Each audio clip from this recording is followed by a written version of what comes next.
Is everything even? Does the video look good? Please turn out well. Does this still sound good? Panic. Maybe I'll just keep the headphones on the whole time. Should I keep the headphones on the whole time? I don't know. I don't know. I made a film festival. I wrote and directed a short film that got into Smodcastle Film Festival.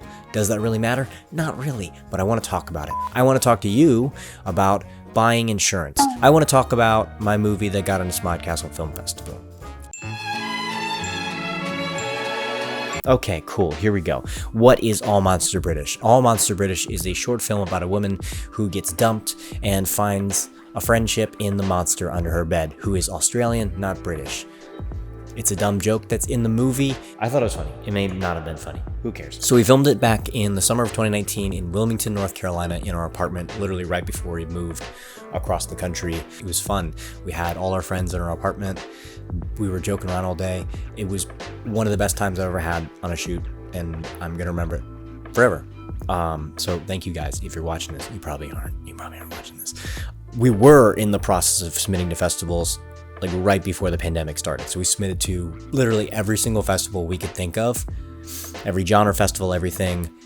And then COVID happened, and then we kind of sat on it for a little bit, and then it just started getting rejected from film festivals. We submitted to 13 total film festivals, and out of those 13, it got into one, which I think is a massive success because it got into the one that actually mattered to me, which was Smodcastle. I know Smodcastle is a smaller film festival, and it's not like, oh, I got into Sundance or something, or I got into South by Southwest. But for me, it means a lot. I've always been a big fan of Kevin Smith. Growing up, I watched all his movies. My dad watched Mallrats with me constantly. I think it was one of my favorite movies growing up. In high school, I went on a binge where I watched every single one of his movies. Years later in college, I found out that he'd filmed Tusk in Charlotte, North Carolina, or Cornelius.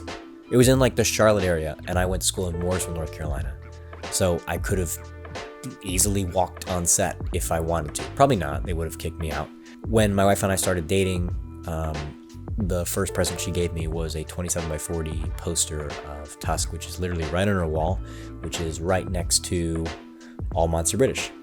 We flew from San Diego to New York, got to JFK, where I had to get a rental car and drive all the way from JFK to Atlantic Highlands, New Jersey, about an hour and a half drive.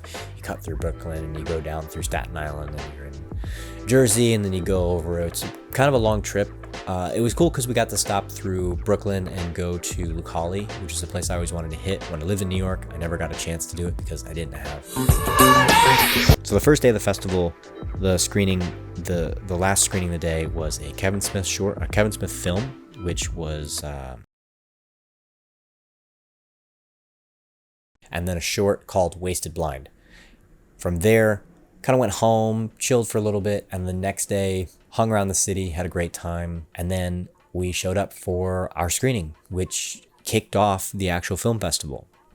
So we were the first movie in the first official block of the festival, so we sort of kicked it off. Kevin got on stage, talked about the movies coming up. It was really cool to see him introduce our movie, and we watched it. And I got to kind of sit and see people react to my movie, which I haven't seen yet. I hadn't seen like a live reaction of the movie. So seeing some people laugh at the jokes I want them to laugh at, or just react in general, was really meaningful for me. And then to see all the other movies that were included in this block, it really made me feel good because that was an extremely strong block. So it made me feel like I was up to snuff with everyone else.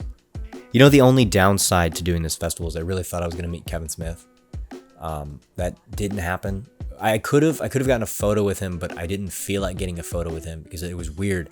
Every time I would see him, he would just get mobbed by people. Like everyone's trying to take a photo with him. It feels weird for me to go up to someone and ask them for a photo when everyone else is trying to do that. I would rather it happen in an organic way, which if it doesn't happen, it doesn't happen ever. But that's fine by me. I would rather it be a kind of a personal experience than I'm hounding you for a photo. The one consolation I did have was the final day I went to a distribution panel and I got to ask a question. And Kevin, I was in the back standing and Kevin was like, come up here, ask the question. And he handed me the mic. So I had sort of an interaction with him there, and I'll take that. I'll take that reaction any day over just a random picture. I like this movie a lot because it feels like it has a lot of heart and personality in it. There's a lot of elements that we kind of pulled from different places or from different people. We brought a lot of different people in on this short to kind of do their thing. Ryan Mulder did an amazing job with the score. I had someone actually walk up to me at the film festival and tell me that the score was great. And so if Ryan, if you're watching this, you did a killer job on the score. Sometimes I get a little teared up when I hear it.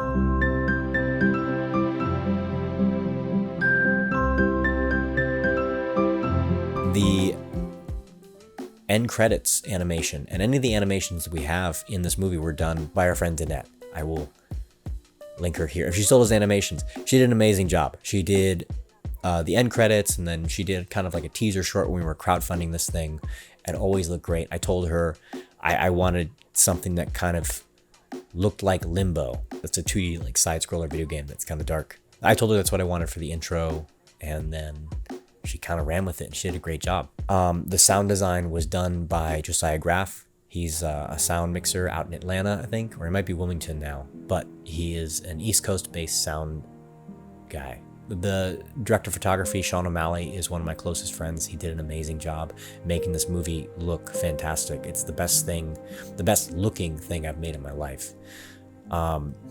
I want to thank Gilly Bear Films, Matt Barrett. He did a fantastic job with The Claw. The Claw was like one of the coolest parts. I just came to him, I was like, hey, I need a claw for this by this date. Can you do it? He said yes. He got me the fucking claw. And I have an awesome claw, and it's just sitting over there. I want to thank Corey Offenberger for making the fantastic VFX in this movie. Without him, the fucking fan wouldn't exist. I wanted a shot. I told him I wanted a shot that was kind of like Cowboy Bebop. There's a part where there's like a fan and it's passing over the shot. That fan doesn't exist. He made it. And the eyes under the bed. Thank you so much. I want to thank Hannah for doing an amazing job acting in the fucking movie. She didn't have anyone. She just had like me reading the lines on the side, or someone else just reading the lines. I don't know if this video is good at all, but I really needed to get this out. And so what's next? We are currently filming, or we're getting ready to film another short. It's called Avant Guac, and that's all I'm going to tell you about it now. But I'm really happy with the title for that. We're going to be filming that in the next couple months and hopefully release it this year, maybe get into some festivals. So if you would like to watch All Monster British, I'm going to be putting a link in my bio, and you can just go ahead and watch it. And if you can, please share this around, please. Thank you for watching this. It means a lot. Thank you.